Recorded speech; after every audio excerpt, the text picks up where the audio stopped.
Yeah, magandang araw mga kabahay. Bali, magkakabit tayo ng binil ngayong araw na to. Tapos, ang una lang natin gagawin, siyempre linisin natin tulad niyan. Bali, naano na namin yan. Napadaanan na namin ng basahang basa. Inalis na rin namin yung mga bukol-bukol niyan.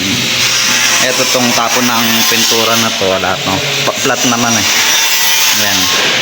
Wawalisin nyo lang, alisin nyo lang yung mga alikabok, yung mga bato-batong maliliit. Yan. Pagkatapos nun, walis.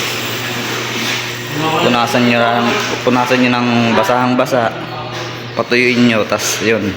Goods na yun, layout na natin. Pagka na layout na, pwede na natin papahira ng pandikit. Yung pandikit nga pala namin, eto, Apo power band. Pang binil talaga yan. Tapos mapapansin nyo yung spatula nila, may groove sa gilid. Ayan, may mga ngipin-ngipin.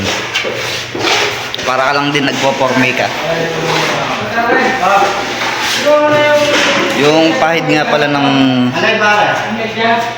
pandikit natin, di naman ganun kakapalan, manipis lang.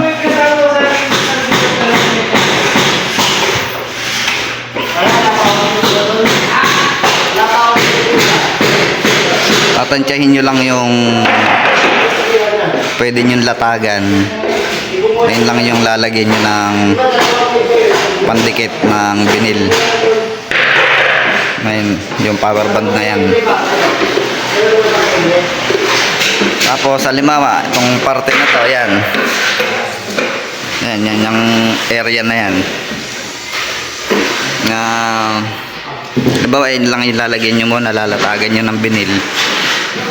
Yun lang din yung lalagyan nyo ng pandikit para hindi tumigas yung ano natin, yung pandikit. Kailangan 15 minutes lang yan.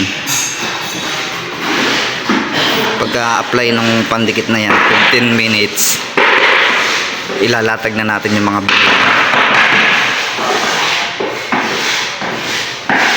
Ito pala yung gamit namin binil.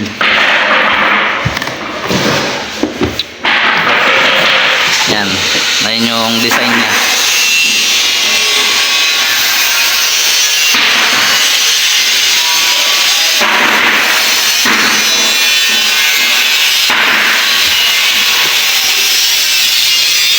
Ayan, malapad-lapad din yung papahira namin na yun. Basta yung mga yan, mga patak na lang ng pintura yan, okay na yan, malinis naman yan. Kasi ito itong dugsungan, mga dugsungan namin, pinaplat namin yan. Ayan.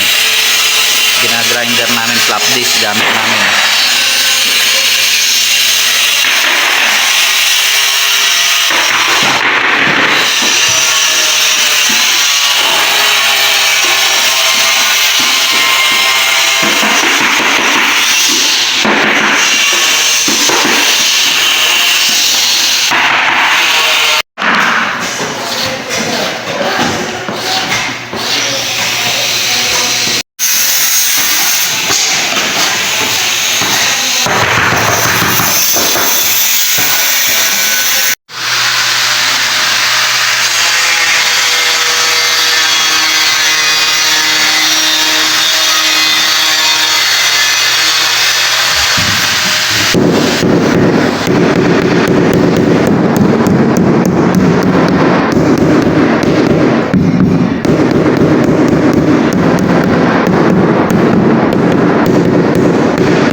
Tama na po.